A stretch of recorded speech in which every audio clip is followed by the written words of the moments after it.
Prezident İlham Əliyev Azərbaycan Coca-Cola Bottlers MMC-nin İsmayıllıda yeni istehsal müəssisəsinin açılışında iştirak edib. İqtisadiyyat naziri Mikayıl Cabbarov, Türkiyənin Anadolu qrupunun idarə heyətinin fəxri sədri Tuncay Özilhan və müəssisənin baş direktoru Rəna Məmmədova dövlət başçısına məlumat veriblər.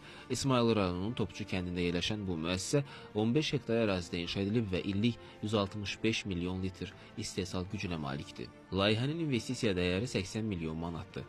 Beynəlxalq keyfiyyət və təhlükəsizlik standartlarına cavab verən müəssisədə 100-dən çox yerli sakin işlə təmin olunub.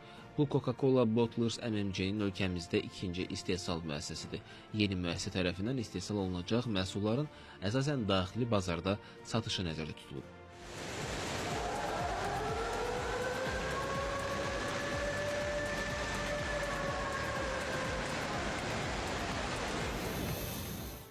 Müəssisə 7 il müddətində mənfəət və gəlir vergisindən 50% güzəşt əldə edib.